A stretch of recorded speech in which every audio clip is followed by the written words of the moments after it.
واقعی افسوس کے ساتھ یہ بات کہنے پڑ رہی ہے، ہماری مساجدوں، مدارسوں اور خاص طور سے ہمارے اماموں کو جو تنخواہیں دی جا رہی ہیں، ان تنخواہوں کو اگر کیلکولیٹر لگایا جائے، خدا کی قسم اتنا صبر کوئی نہیں کرتا جتنا ہمارے ائمہ حضرات کر رہے ہیں۔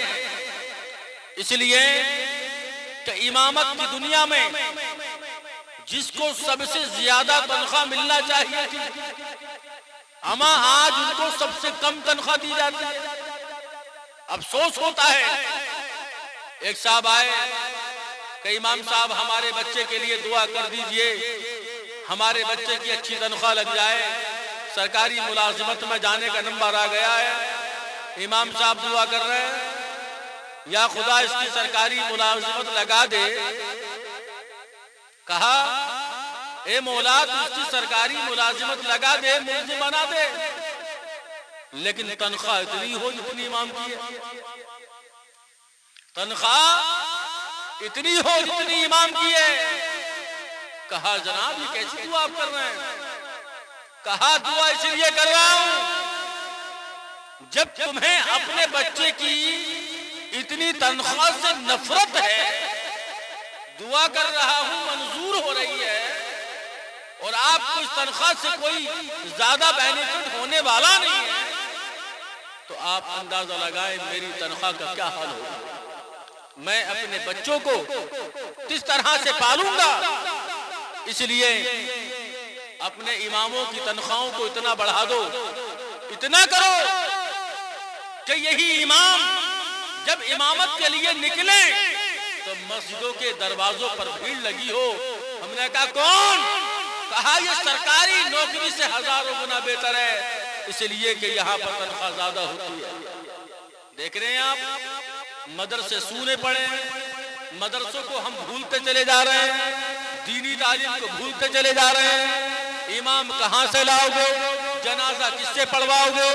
دعائیں مغفرت کس سے کراؤ گے؟ قرآن خوانی کس سے کراؤ گے؟ دعائیں کس سے کراؤ گے؟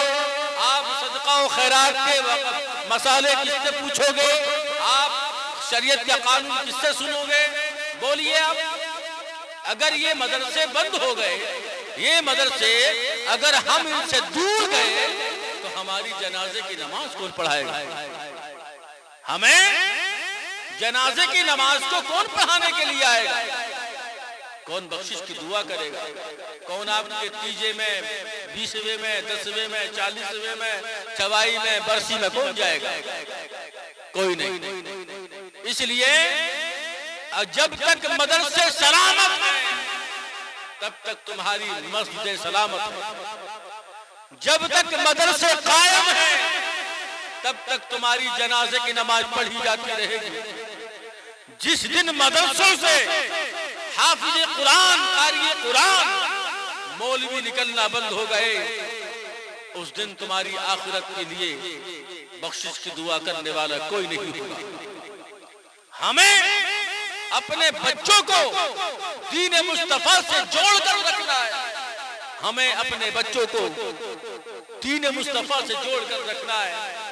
اس لیے میں یہ نہیں کہتا آپ منسٹر نہ بنائیں، انجینئر نہ بنائیں، مینیجر نہ بنائیں، آپ کوئی بڑا آفیسر نہ بنائیں، سب کچھ بنائیں، لیکن تم اللہ کے رسول کا غلام بھی بناؤ، مدرسوں و مساجد کا خادم بھی بناؤ، اپنے بچوں سے مسجدوں کی جھاڑو لگواؤ۔